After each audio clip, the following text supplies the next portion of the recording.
culte particulier parce que nous n'avons pas de prédicateur à proprement donné. Normalement, les cultes, ça fait une présidence. Vous avez un président et après vous avez un prédicateur qui vient. Et là, vous avez la joie, toute cette matinée, d'entendre ma douce voix et de se réjouir avec moi.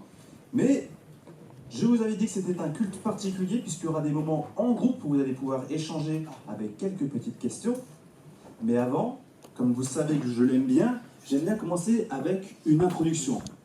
Et j'espère qu'elle sera pertinente pour nous faire réfléchir à notre passage d'aujourd'hui. Imaginez, peut-être que certaines personnes vont se retrouver, on a des cas extrêmes, mais je vise personne, il n'y a pas de problème. Imaginez qu'une personne est là et qu'elle se retrouve avec une douleur, par exemple ici, c'est un peu particulier. Alors, cette personne elle choisit de dire, bon, c'est pas grave, je vais me reposer, ça ira mieux après. Après, la douleur reste quand même présente. Elle dit, bon, alors, maintenant, je vais m'occuper, il faut que je fasse du sport. Peut-être qu'il faut que je fasse un régime alimentaire. Ces personnes trouvent plein de solutions, mais la douleur reste toujours présente. Bon, je vais commencer à regarder dans ma boîte à pharmacie. Ça doit le faire. Hop, 94, c'est trop vieux. Ça. Je prends un médicament qui semble aller, je prends mon médicament, mais la douleur ne passe toujours pas. Dans ce cas de figure, si vous étiez cette personne, à partir de là, qu'est-ce que vous faites? Ah bah ça, c'est une bonne réponse. Des fois, ce n'est pas toujours évident parce qu'il faut faire le pas d'aller voir le médecin. Et puis des fois, on tarde un peu. Mais effectivement, la bonne logique, ça serait on va aller voir un spécialiste qui va pouvoir déterminer le problème. Le médecin vient, il nous fait un diagnostic. Vous avez tel problème. Et là, il va falloir choisir un médecin pour aller un peu plus loin que le médecin généraliste. Donc là, il va falloir un spécialiste. Et on connaît peut-être du monde autour de nous qui ont des problèmes de santé et on va voir un médecin, il n'y a pas de réponse, on va voir un autre médecin, il n'y a pas de réponse. Enfin, personne ne trouve la solution au problème. Et comment on va faire? Jusqu'au moment où on entend qu'il y a un grand spécialiste sur Paris, je ne dis pas Paris, mais il peut très bien être sur Amiens, il n'y a pas de problème, et que du coup, vous vous dites, bah, j'ai tellement de bons échos pour des personnes qui ont exactement la même douleur, le même problème que moi, il a fait des merveilles, des miracles, entre guillemets. Eh bien, tout naturellement, la logique, ça serait de dire, bah, on va aller voir cette personne pour se faire soigner. L'idée n'est pas d'aller trouver un gourou ou je ne sais quel personnage, mais bel et bien de dire, quand nous sommes dans une situation particulière de détresse, de douleur, de faiblesse, de tentation ou je ne sais quoi, qu'est-ce que nous faisons avec cette douleur, avec cette situation? Nous pouvons aller multiplier les activités pour nous changer l'esprit. Allez, c'est pas grave, ça va passer. Il y en a, souvent, on voit dans les films, mais c'est aussi la réalité, on va se noyer dans l'alcool. D'autres, on va faire les jeux. Et puis, on va se gonfler avec de l'estime de soi surdimensionnée. Et puis, on va faire des choses pour que ça aille mieux. Et ce n'est pas la bonne solution, semble-t-il, puisque le problème persiste continuellement. Le problème est bien plus profond que ça et nécessite l'intervention d'un spécialiste. À qui crions-nous? Vers qui allons-nous pour une intervention? Vous n'irez pas chez le boucher pour trouver du fromage, ni même chez le boucher pour vous faire opérer. Eh bien, on cherche des spécialistes. Nous venons vers des personnes que nous savons compétentes dans leur domaine pour demander des solutions. Je ferme ma parenthèse, ça c'était l'introduction. Et vous allez voir, on va y revenir, et ça va être bien. Il y a quelques jours, quelques semaines maintenant, un frère de l'église me disait, on parlait de la prière ensemble, il me disait, mais comment pouvons-nous prier? Eh bien, j'ai envie de dire, cher ami, donc je t'ai encouragé, prier selon la parole, être interpellé, prier ouvertement à Dieu, parce que Dieu nous entend, on n'a pas besoin de faire des phrases particulières, et Dieu voit les dispositions de notre cœur. Eh bien, chers amis, chers frères et sœurs, vous qui êtes présents, eh bien, nous avons la joie de commencer ou de poursuivre une série sur les psaumes. Les psaumes pour une vie de prière enrichie, les psaumes comme un encouragement à la prière, comme un enseignement à la prière. Et au travers de 8 études spécifiques 8 études sur des thèmes spécifiques dans les psaumes, nous allons nous faire une idée générale des 150 psaumes, et je l'espère, nous serons encouragés à les lire et à prier. Donc nous avons classé les psaumes en 8 thèmes. 8 thèmes, et après on a demandé aux enseignants, aux prédicateurs d'intervenir, de choisir un psaume dans ces thèmes. Et aujourd'hui, nous allons faire la supplication. Le livre des psaumes est cher aux chrétiens, il a toute son importance. On dit que c'est le livre de l'Ancien Testament le plus populaire. Et autrefois, quand on regardait des Bibles, on avait des Bibles des Nouveaux Testaments. Donc la Bible est divisée en deux parties, Ancien Testament, Nouveau Testament. Et des fois, on avait des Nouveaux Testaments avec associés le livre, les psaumes, les 150 psaumes. Donc c'est des livres de l'Ancien Testament qui sont associés au Nouveau Testament. Beaucoup y ont trouvé un soutien, un encouragement. Et on garde peut-être en tête le psaume le plus connu, le psaume 23. Et vous pouvez regarder dans des films, des fois, je vais même souvenir que dans X-Men, eh bien, ils citent le psaume 23, ou du moins le début du psaume 23, pour vous dire que c'est un psaume qui est connu. Et les psaumes sont l'expression de la relation du croyant avec Dieu, dans la prière, dans la louange, mais aussi des fois avec des paroles très dures.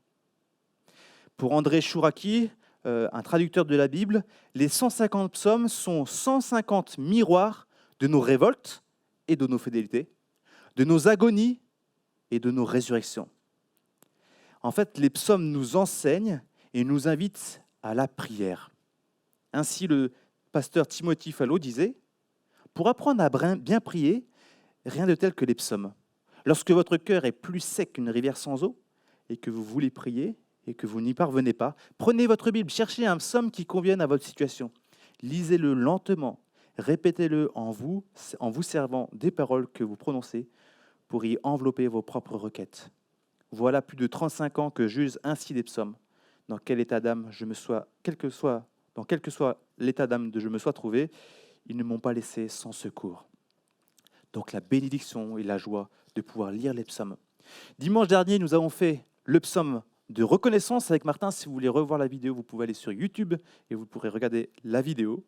Et aujourd'hui, du coup, nous nous pencherons sur un psaume de supplication avec le psaume 28. Et je vous propose de prendre vos Bibles pour lire ensemble le psaume 28. Psaume de supplication.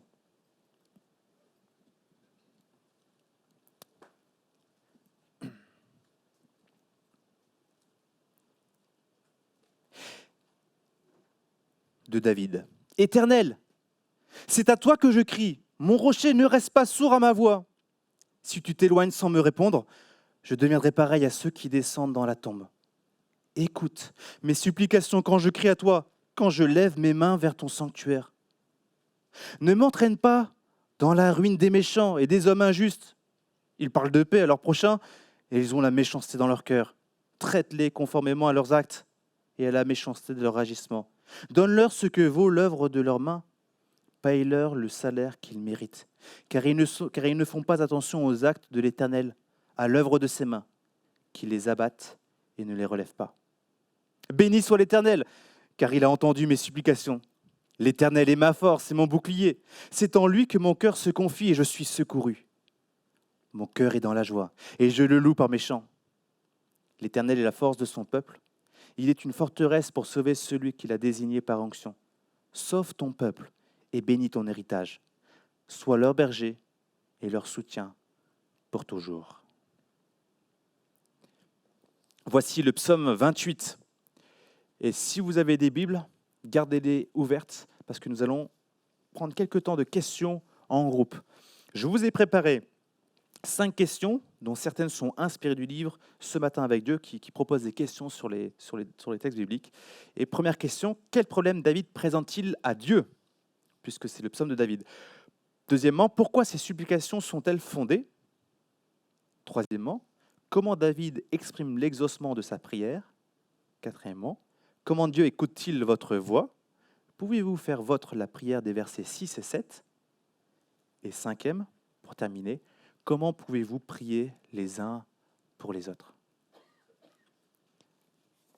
Alors, je vais prendre les petits papiers, vous les distribuer, et je vous invite à prendre le temps de réfléchir ensemble en petits groupes pour partager, pour vous poser les questions, pour regarder le texte, pour essayer de répondre aux questions. Donc, les réponses, vous les partagez entre vous. Il n'y aura pas d'interrogation à la suite, il n'y aura pas de délégué qui fera présenter les réponses devant tout le monde. Tout va bien. Et après, je vais vous laisser 15-20 minutes. et après je vais reprendre la parole comme pour faire une synthèse et une conclusion. L'idée, c'est que là, vous ayez vraiment l'occasion d'être acteur dans votre réflexion par rapport à ce psaume. Je vais distribuer quelques papiers.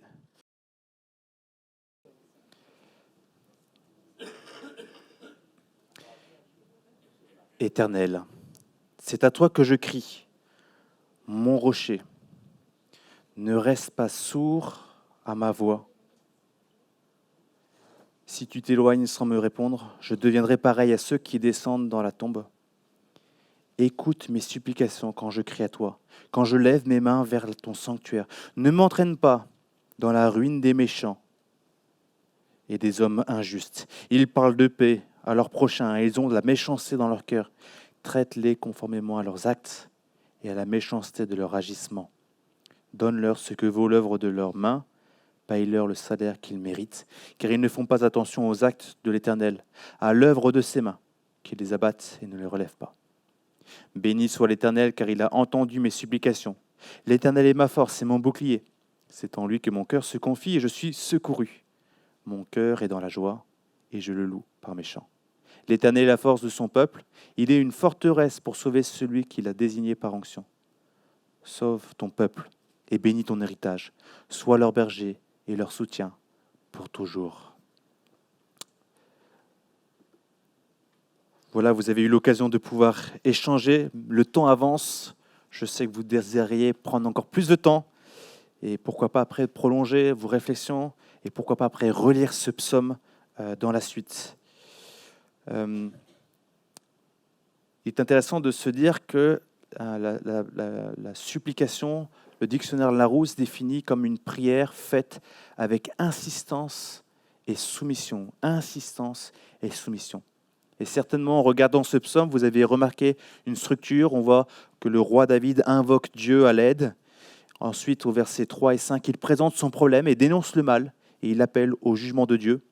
Et au verset 6 et 8, il manifeste sa confiance en Dieu et chante ses louanges.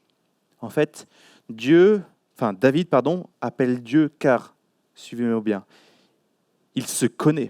David se connaît. Il connaît ses faiblesses et ses incapacités. Alors il se tourne vers celui que David connaît, Dieu, parce qu'il connaît Dieu comme étant le seul juste, le Dieu qui règne éternellement, qui est accessible. Nous verrons différents termes, son rocher, mon secours, mon berger, ma force. Mais il ne veut pas simplement regarder Dieu comme quelqu'un qu'il connaît, mais parce qu'il reconnaît, David reconnaît Dieu. Il se soumet, je te reconnais comme le Dieu et maître de ma vie, en qui je veux me confier, de qui je veux suivre. Et enfin, il expérimente l'assurance de l'œuvre de Dieu, l'assurance de sa paix, de sa force, de son renouvellement, de son secours et de la joie. David reconnaît sa faiblesse et alors qu'il pourrait prendre le même chemin que ceux qui ne se soucient pas de Dieu, il crie à Dieu. Pourquoi ? Parce qu'il a conscience de la priorité de vivre en accord avec le juste juge, Dieu le Père, plutôt que de rechercher son propre profit. Il sait que Dieu ne se laisse pas duper par un discours hypocrite, comme les méchants qui parlent de paix. Ouais, on est tous bien à leur prochain, mais qui ont dans la méchanceté dans leur cœur. Il sait que Dieu apportera son jugement et que ça aura une conséquence éternelle. Ne m'entraîne pas dans la tombe. Ce n'est pas juste une question de mourir, mais c'est une question finalement d'emprisonnement, de fin éternelle. Mais il ne s'agit pas d'un cri de peur, terrifiant face à Dieu. On pourrait se dire « Ah !» mais plutôt celui de considération pleine de foi dans le secours de Dieu. Dieu n'est-il pas son rocher, ce bloc de roche solide, la stabilité, la solidité pour la vie, aujourd'hui et au-delà? Est-il tenté?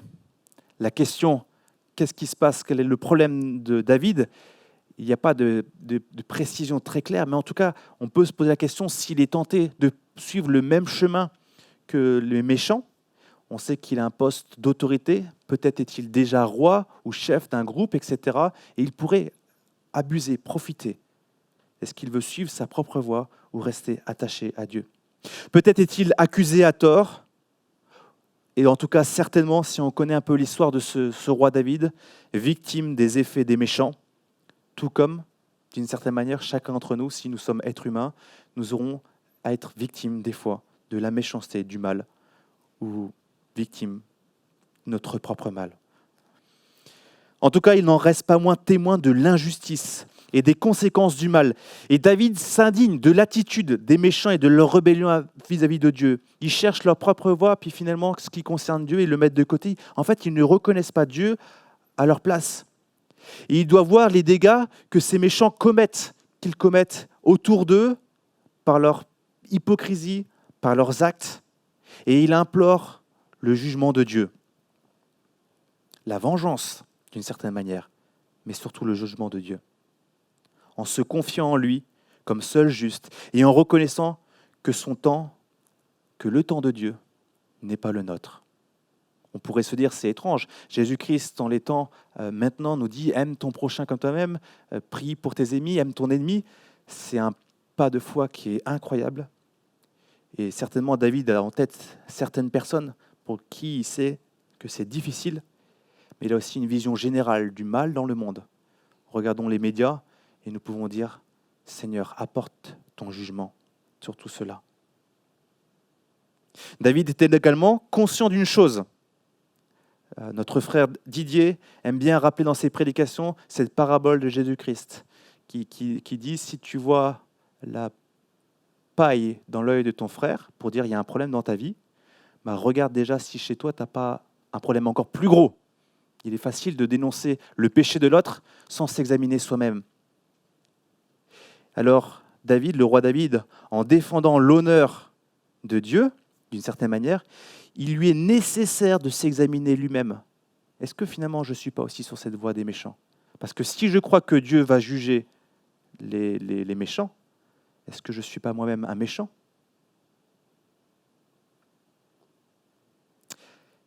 Nous voyons dans les versets suivants, et nous pouvons nous interroger, est-ce que ce psaume a été écrit en 2 temps? Ou est-ce que David a-t-il connu une réponse particulière ou un renouvellement dans sa foi? Mais il est sûr d'une chose, c'est que David en ressort assuré. Dieu entend, Dieu n'est pas sourd, Dieu écoute le cri. Et nous voyons sa considération de Dieu, l'illustration qu'il prend pour représenter Dieu, qui se complète. Autrefois, le rocher, le fondement sur lequel il veut s'appuyer. Et maintenant, Dieu est sa force, le soutien, l'énergie. Quand on est fatigué, il nous est difficile de persévérer, d'avancer dans l'adversité, mais rempli de force. On est prêt à garder le cap. C'est peut-être difficile, mais on persévère, on tient bon. Dieu est sa force, son énergie. Il est son bouclier. Je me réfugie sous la protection de Dieu. Je me protège. Oh combien, si on nous tire des flèches dessus, si ça vous arrive un jour, on sera heureux d'avoir un bouclier, de se protéger. Ou un parapluie s'il pleut, par exemple. On va être plus... Et là, on dit, on est bien à l'abri sous ce parapluie. La protection de Dieu. Il se place sous la protection de Dieu. Rien ne pourra m'arracher de l'amour de Dieu, de son soutien. Si je me réfugie sous les ailes, sous la protection de Dieu, qui peut combattre Dieu? Il n'est pas seul dans sa faiblesse et dans ce monde injuste. Alors il peut se confier en Dieu. Et voilà qui renouvelle sa joie, qui fait exploser ses louanges. Alléluia, comme on a chanté, gloire à Dieu. Autrefois, il était inquiet, il criait sa souffrance, son désespoir. Et il expérimente maintenant la confiance en Dieu. Celle-ci est renouvelée. Et ce psaume se termine avec ce rappel de sa responsabilité de roi, loin choisi par l'Éternel pour diriger le peuple. Il rappelle et il prie pour que Israël, le peuple de Dieu, ait en Dieu le même secours, le même conducteur, ce berger qui conduit, qui prend soin, qui se laisse conduire et porter par le berger. Un petit survol, on pourrait encore approfondir. Mais ce psaume, si on regarde, il est pour nous un encouragement à trouver notre secours en Dieu. Non en agissant comme bon nous semble. Regarde, j'appelle Dieu uniquement quand j'ai besoin, mais par contre, ma vie à côté, elle est désastreuse, elle ne fait pas du tout honneur à Dieu. Ou en dénonçant les méchants là-bas. T'as vu comment il est méchant? Et puis toi, tu viens de le faire. Enfin, il y a une attitude qui doit être claire. Mais aussi en recherchant Dieu lui-même, en reconnaissant nos faiblesses et en plaçant en lui notre foi. Alors ne passons pas. Et aujourd'hui, je ne sais pas. Si je vous dis Dieu, vous pourrez dire quelles caractéristiques vous avez. Par exemple, peut-être vous pourrez me dire, si je vous dis Dieu, vous direz Dieu, lointain, injuste, colérique. Je ne sais pas quelles caractéristiques vous pourrez voir. Mais j'aimerais bien que nous ne passions pas à côté d'avoir Dieu comme étant mon rocher. J'aimerais bien qu'on puisse dire Dieu, mon rocher, de pouvoir rentrer en disant Dieu est mon rocher, l'appui sur lequel nous pouvons nous appuyer. Nous avons la joie aussi d'avoir la continuité de la révélation. Ancien Testament, la révélation de Dieu, créateur, juste en toutes choses, et qui est le problème de l'humanité, et la solution que Dieu pourvoit, Jésus-Christ qui vient, et qui nous révèle le Père. Impossible de lutter contre le mal, ou de prétendre nous appuyer sur Dieu par nous-mêmes, dire « Hey, cocorico, regardez, moi je peux me présenter devant Dieu, parce que moi je suis bien et les autres sont mauvais. » Impossible de dire « Moi le mal, je le gère, il n'y a pas de problème. » Nous sommes comme ces méchants pour lesquels finalement David dénonce l'attitude, mais Dieu entend l'appel et vient en secours. Je reconnais ma faiblesse, je reconnais mon péché, ma situation dans le mal dans lequel je me trouve. Seigneur Dieu, à l'aide, sauve-moi, je veux fonder, m'appuyer sur toi. C'est pour cela que Jésus-Christ, Dieu fait homme, vient. Il vient selon le secours de Dieu. Et il mène une vie juste. Il se sacrifie volontairement pour mourir. Accusé injustement, il est crucifié. Mais la puissance de Dieu se manifeste sur le mal. Car Jésus, n'ayant jamais commis le mal, ne peut être retenu par la mort. Alors il ressuscite. Incroyable. Et pourtant, c'est la réjouissance de la vie chrétienne par la résurrection de Jésus-Christ. C'est toute une bénédiction. Tout est accompli, a-t-il crié sur la croix. Je me sacrifie. Tout est accompli pour notre salut, pour le salut de ceux qui se confient en lui. Son sacrifice est volontaire. Vivant aujourd'hui, il est le berger qui porte celui qui se laisse porter. Mais viens là, elle part en courant. Est-ce que je l'attrape? Tu te laisses porter? Fais-moi confiance et je te porte sur mes épaules. Je vais t'aider à traverser ce chemin qui pour toi est impossible et je vais t'amener au bon endroit. Fais-moi confiance, laisse-toi porter. Suis-moi. Il se laisse porter, donc vivant, il est le berger qui porte celui qui se laisse porter avec confiance pour le mener à Dieu. Et par son sacrifice, Jésus met au profit de celui qui croit sa vie juste, tout en nous délivrant de la puissance du mal. Nous pouvons nous connaître Dieu par l'intermédiaire de Jésus. Autrement, impossible pour nous d'être trouvés juste, de pouvoir nous approcher de Dieu à cause du mal dont nous sommes coupables, à cause du mal qui est en nous. En Jésus, nous pouvons dire « Dieu, mon rocher, ma force, mon bouclier, mon berger », comme David dans ce psaume. Alors que faisons-nous? Que faites-vous? Qu'est-ce que je fais dans nos situations de vie compliquées? Qu'est-ce que je fais face à la maladie?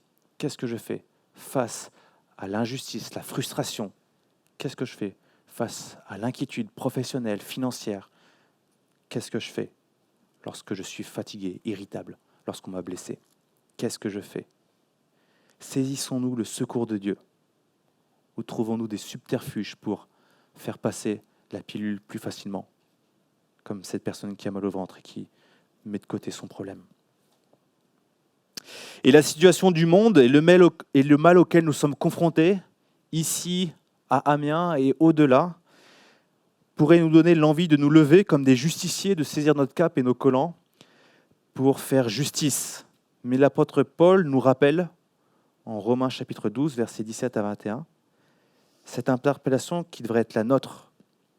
Ne rendez à personne le mal pour le mal, Recherchez ce qui est bien devant tous les hommes. Et si cela est possible, dans la mesure où cela dépend de vous, soyez en paix avec tous les hommes. Ne vous vengez pas vous-même. Bien-aimés, car laissez agir la colère de Dieu. Car il est écrit, c'est à moi qu'appartient la vengeance, c'est moi qui donnerai à chacun ce qu'il mérite, dit le Seigneur. Mais si ton ennemi a faim, donne-lui à manger. S'il a soif, donne-lui à boire. Car en agissant ainsi, tu amasseras des charbons ardents sur sa tête. Ne te laisse pas vaincre par le mal, mais sois vainqueur du mal par le bien. Tout est renouvelé, changé. La justice, ce n'est pas la nôtre. Nous sommes appelés à aimer notre prochain, même celui qui nous fait du mal, et nous en remettre à Dieu, le juste juge qui jugera justement et qui rétribuera en sachant toutes les choses.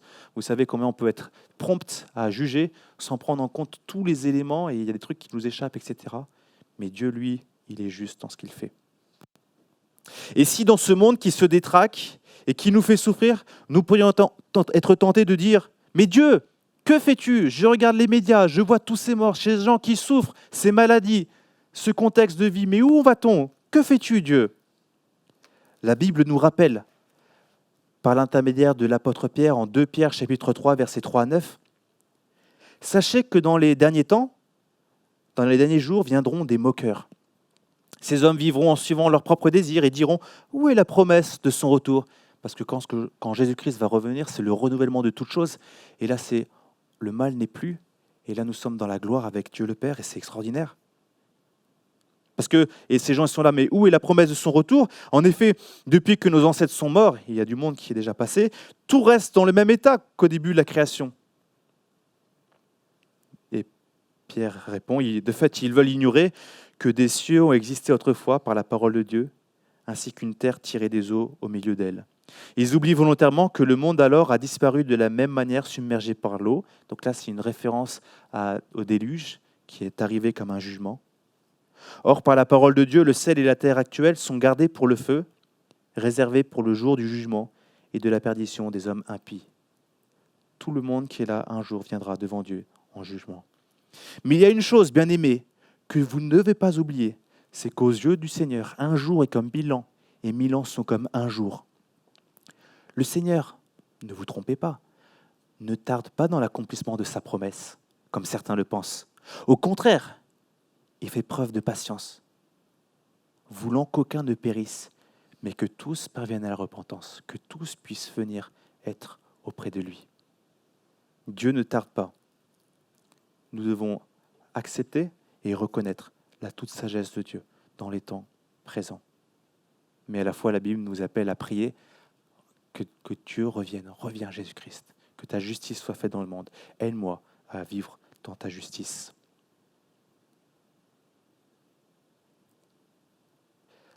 La fin de notre psaume explose en louange, en reconnaissance. Dieu a répondu. J'expérimente la paix, le secours de Dieu. Il est intéressant quand on vous priez, je ne sais pas si vous êtes des hommes et des femmes de prière ou si peut-être vous découvrez la prière, mais si vous êtes amené à partager des requêtes ou des supplications, je vous invite à noter pour vous souvenir de quelle manière Dieu a répondu. Parce que nous sommes prompts à prier Dieu, à l'aide, je te supplie. Puis après, une fois que c'est normal, on a oublié d'être reconnaissant. Et peut-être vous connaissez ces personnes qui, depuis des années, viennent vous voir. Tu t'en souviens ? Tu avais dit que tu avais tel problème, on a prié pour toi. Comment ça va depuis maintenant ? Et qui gardent en cœur et qui se réjouissent de ce que Dieu est intervenu. J'ai comme ça un livre où je note de temps en temps mes prières et j'aime bien des fois revenir et dire « Ah, c'est marrant ça s'est passé comme ça. Merci Seigneur, j'avais oublié d'être reconnaissant. » Nous réjouir dans la délivrance de Dieu. Et pour conclure un peu cette réflexion de ce psaume 28, eh bien, il y a vraiment un super passage qui peut très bien résumer ce psaume. C'est de supplication. Le psaume 28 est une richesse, mais la révélation suivante nous encourage dans le même sens. Et on peut regarder dans le Nouveau Testament, Philippiens. Alors, Philippiens, chapitre 4. Peut-être vous vous dites déjà, je sais de quel passage il va nous parler, je vois des acquiescements. Effectivement, un extraordinaire passage. Et si je peux vous laisser un défi, un challenge pour aujourd'hui, et qui je suis sûr sera une bénédiction pour la suite, c'est d'apprendre par cœur ce passage. Parce que franchement, on en a besoin, et c'est important. À partir de verset 6, et pourquoi pas de le méditer dans la suite, parce que vous allez voir qu'il est vraiment pertinent. Philippiens chapitre 4, verset 6 nous dit « Ne vous inquiétez de rien, mais en toute chose faites connaître vos besoins à Dieu par des prières et des supplications, dans une attitude de reconnaissance. » Et la paix, verset 7, de Dieu qui dépasse tout ce que l'on peut comprendre, gardera vos cœurs et vos pensées en Jésus-Christ. Nous exposons avec foi, finalement à Dieu, nos requêtes, nos situations de vie. Et rien n'est trop petit, rien n'est trop grand. Bien sûr, on a parlé de l'attitude, l'importance de l'attitude, de la confiance en Jésus-Christ, bien entendu. Mais là, c'est de dire, ok, je prie, je reconnais finalement Dieu, je m'attache à lui, je lui fais confiance. Et nous connaissons ce renouvellement dans nos cœurs, parce que nous, reconnaissant qui est Dieu, nous nous fondons en lui. Il y en a qui disent que le plus important dans la prière n'est pas l'exaucement, mais le temps passé avec Dieu au travers duquel il nous façonne à son image. En fait, en reconnaissant et en priant Dieu, en présentant nos requêtes, nous renouvelons notre foi en disant « tu me secours » et Dieu secourt réellement.